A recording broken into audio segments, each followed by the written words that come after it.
Hello and welcome to the van build vlog. First of all, a little matter of housekeeping. I've had a handful of people in the comments saying things like, "You haven't thought about wiring."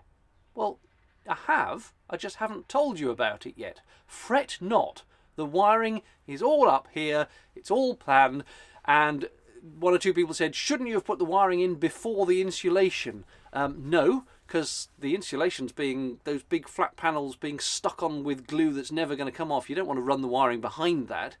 But don't worry, the wiring is in hand, and I will come to that at an appropriate juncture, which is not too far away. Let's talk about vapour barriers. The idea of a vapour barrier, if you don't know, is that you effectively line the whole of the inside of the van with some kind of membrane that water and moisture from your breath, things like that, can't penetrate. And the idea is to stop that moisture getting to the walls of the van and condensing. And there are two vehemently opposed schools of thought on vapour barriers. On the one hand, you've got people who say you definitely don't want a vapour barrier because if the moisture in the van condenses on the walls and soaks into any of the fluffy loft insulation and makes it all damp and horrid, you want air to be able to get to that to dry it all out again. And then you've got the people who say you do want a vapour barrier because you want to stop all the moisture from your breath, typically overnight when you're sleeping. It's cold, lots of moisture condensing anywhere it can find that's cold.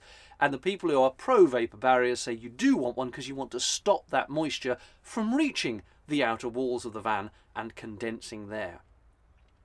I can sort of see both sides of view, but I'm leaning on the pro vapour barrier side, because one of the things the people who don't like vapour barriers say is if you put one up, you're trapping moisture between the vapour barrier and the metal of the van, and that's going to sit there and rot your van away. But the way I see it is that the only moisture that will be trapped at that point is whatever moisture that was in the air, in that little pocket of air you're going to create at the exact moment you seal it up with the vapour barrier. It's not as if you're doing it at night with loads of condensation running down and then you seal it all in. It's daytime, it's dry, it's well aired, you stick the vapour barrier up, and yes, you have trapped a little bit of air in that pocket, but bearing in mind there's insulation as well taking up that space, the amount of air and the amount of moisture that's going to be in there trapped by you putting a vapour barrier in is surely very, very, very minimal, and the amount of damage it can do is nothing. And because you've now put the vapour barrier up, no new moisture, no new damp air is going to get to it. I'm waffling, I realise, sorry, I get into these little rants, but I definitely think it's not a problem putting the vapour barrier up. Yes, you are trapping a tiny bit of air, but it's very tiny. So I've been putting a vapour barrier up. The foil-lined bubble wrap that I derided so much in a prior vlog about insulation does actually have one very useful purpose, and that is it is apparently a very good moisture barrier. So what you're seeing here is not insulation on the van. Insulation is underneath that, all the Celotex sheets. This is the foil-lined bubble wrap acting as a vapour barrier.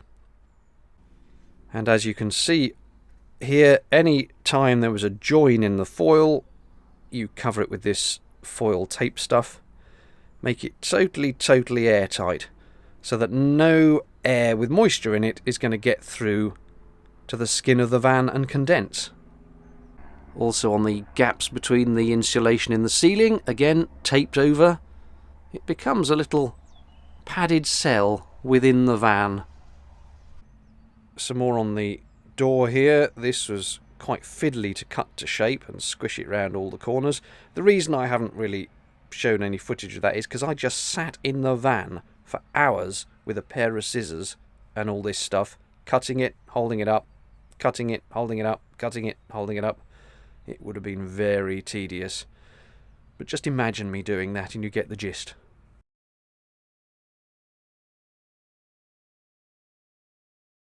To save money, I wanted to use some of the ply lining that came with the van, but having put the vapour barrier in, everything was now 5mm less on all sides of the ply lining, especially at the top.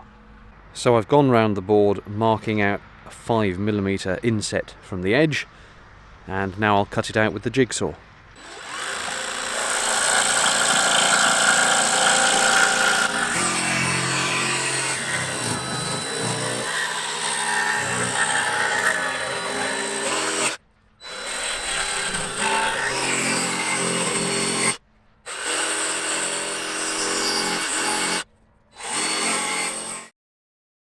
When I took the ply off, I remember thinking at the time, I must make a note of where those screw holes are so that when I put it back I can just put the original screws back in the original holes and all will be well. Of course, being a bit of a genius, I entirely forgot that when I put the vapour barrier up, and I've just stuck it all over the holes. And even if you now hold the ply lining up against where it sort of was, and I have tried this with one screw, I can't locate the original screw holes. There's a few millimetres of movement either way, and that's enough not to be able to locate the original screw holes. So instead, I've gone out and bought a packet of these self-drilling screws. They've got a little drill bit on the end, and you just force them in with the drill, and they drill their own little hole and shoot through and take the wood with it. And I have made sure they're 20 or 22mm long, which is not long enough to come poking out the outside of the van, because that would be a disaster. So 1, 2, 3, 4, 5, 6, possibly 7 screws to go back in.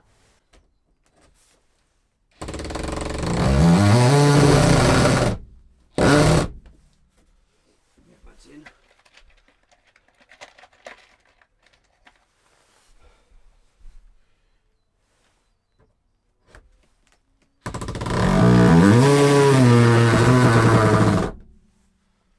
Good.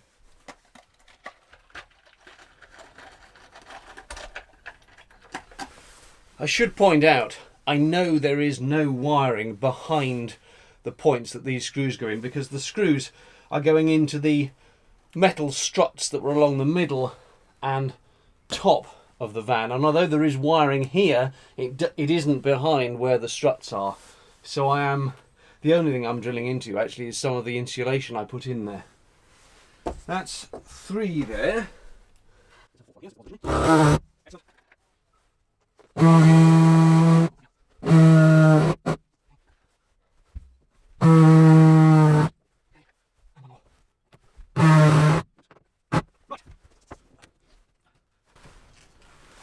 Ply lining back in, it's all right. Might need one more screw down the bottom, but I think it's all right. Good. Probably worth just pointing out that you remember there was some wiring around this area. Well, obviously I've left a cutout in the wood. I've still got that section of wood, and I'm going to fasten it back, but such that it can be taken out. And then none of this vapour barrier in that area is stuck down. It's stuck down all round it, so the watertight seal, moisture resistant seal is maintained, but that bit is flexible. So if you needed to, I'll be able to take this bit of wood out, just go round that with a knife and get to the wires in the eventuality that that ever needs to happen.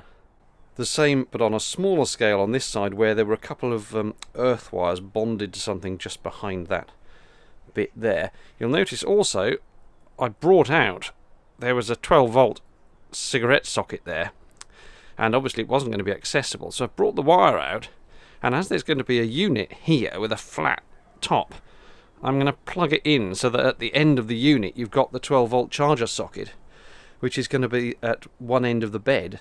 So that will be usable for charging up phones and things, because I've got one of those little adapters you plug into the 12-volt charging sockets to give you USBs.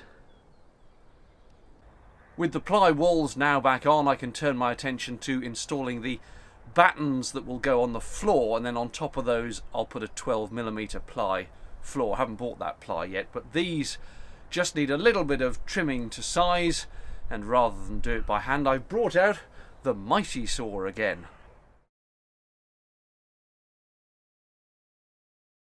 This front bulkhead is the most scratched up part of the inside of the van. Even so, it's not too bad, but clearly things that the previous owner was carrying have slid forward and bashed into the metalwork, so I'm just going to give it a quick sand and then a coat of hammerite, and no one's ever going to see it anyway because there's going to be furniture here, but I'll just tidy it up a bit.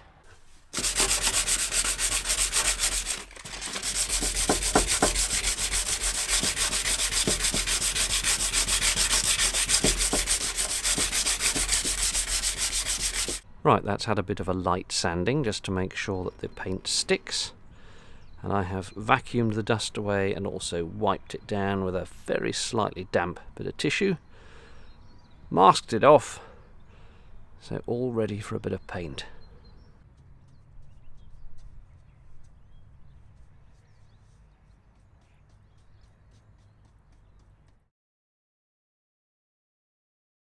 This is very much just a test fit. Nothing's glued down at the moment. I'm just seeing where things are going to go.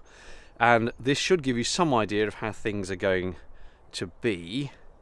That far right strut is going to be the edge of a full-length bed going up the right-hand side. It'll be a couch / single bed normally, and then pull-outable, as you've seen on many van videos, out a bit over here. These two going up there are simply giving extra support to the floor, because that, when the bed is in couch mode, that will be a walkway floor. And then here on the left, going up as far as the sliding door, is the kitchen units. And you can see I've got a double batten here because the front of the kitchen unit's going to come down there, and then when the bed is brought out, it's going to go there as well. And it'll probably be held up perfectly fine by these actually, but I thought I'd double batten it for extra strength. So the bed will go out all the way to there, so it'll be a super wide double. About, what does that say? About 115 centimetres wide, which is 45 inches, whatever that is in feet and inches, almost 4 foot. And then it's quite a slimline kitchen unit here. So that sliding door is the main entry exit point, and that sliding door of course gets obscured by the couch bed running down this end. I didn't want a rock and roll bed. I'm not a huge fan of those things just sitting at the back here and sliding out. Yeah, I've just never been a big fan of them, so I wanted one that was more like a couch. This is much more like the kind of layout you see in really tiny vans, the Renault Kangoos and the Citroen Berlingos typically have kitchen unit, couch, and it's just that on a slightly larger scale. Right at the back end there is going to be the electrics and battery, well, the battery box is going across the whole back there. I'm going to have 2 leisure batteries, but then there is going to be built up with a charger, inverter and all the gubbins, fuses and so on, with the wires coming straight out of there, ducting in the floor up behind the cooker unit here, and then they can go to the cooker, to the Proace heater. What else have we got that needs electrics? Well, obviously wires will come up and across to the ceiling fan and the lights. The fridge, there's going to be, I should also mention, because this is the long wheelbase version, there is space to have a little row of units here. So there's going to be the gas tank here, and then the fridge here. And the gas tank has to go here because the exhaust pipe runs under there, so keep the gas away from the exhaust pipe. And then the fridge just has to go there, there's nowhere else for it. It's going to be a top-loading fridge because they're more efficient. And also, there's nowhere really to put one with an opening door because it wouldn't fit where the wheel arch is, and anyway. You get the gist. That's the rough layout. I'm going to be gluing the battens down with some super strong adhesive because I really don't like punching holes into the van, whether it's screws, bolts or whatever. And I've given it a jolly good clean, I've given it a degrease, but I think one more final wipe over to just get rid of any debris, cut the battens to size and then stick them in. I have run out of batten in some entirely typical poor quantity surveying on my part. However, the batten I have got, I've laid out on the floor, I've trimmed little bits here and there, and I'm going to glue down what I've got and weight it all down so it sticks, and then go and get some more. One thing I discovered fairly quickly is that even though you think you're going to lay these out on a flat floor, there are all sorts of little things like this that just obstruct you putting this flat. So I've had to trim with a file just the tiniest, I don't know if you can even see it, tiniest little bit out, so that that just sits flat on the floor there. I had to do that a couple of times.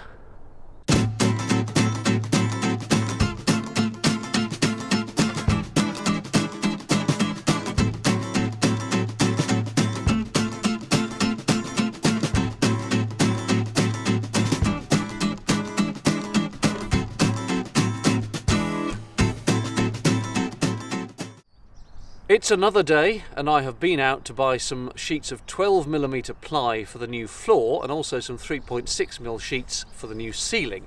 What I'm going to do now is use the old ply floor, which I kept as a template. I'll make the new one exactly the same, there's no good reason to do it differently, and just jigsaw around it and have a new floor.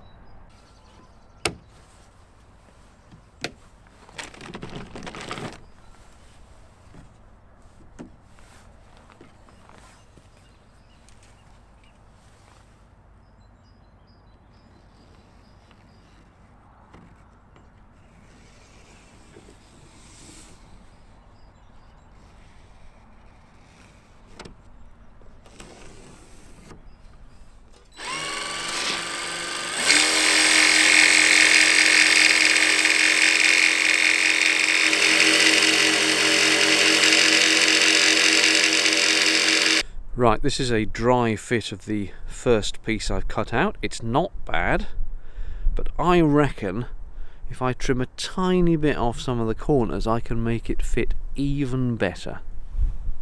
Two pieces cut, and superficially it doesn't look too bad, but there's a teensy annoyance over at that far end.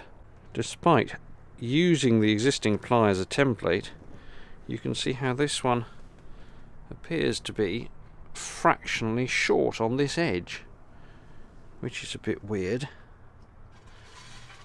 It must have been skew or something, I don't know. So I can either just trim a bit off this one and put the edge further back, but if I have enough wood at the end of cutting the big piece, I might just do that one again using that piece as the template, but add a little bit extra on. See how it works out.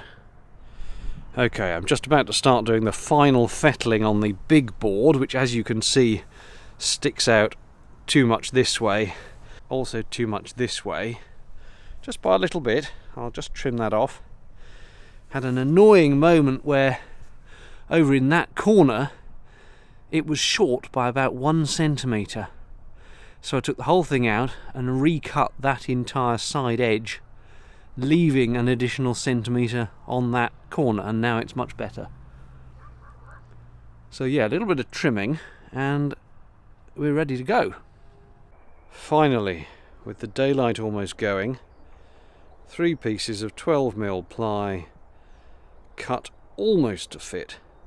It's not perfect. There are some little millimetre gaps where I haven't cut entirely straight, but it may have to do, because I'm not sure I could do any better. But this side piece I'm not happy with at all. It's okay down this end, but really not good up that end, so I may just go out and buy another piece of 12mm ply and recut that whole side piece, and that might make the gap between that piece and the main board less if I do it again. But hey, not bad for a first attempt, I think. I did make it a little bit more complicated than originally planned, because I changed the widths of the main board and the board on the side so that their edges would coincide with the battens I've put down, which coincide with where the edge of the kitchen unit's going to be. And I wonder whether in changing that dimension I made life more difficult for myself, but it needed to be done. So I think I'm going to go and have a nice cup of tea now and a cheese and tomato sandwich.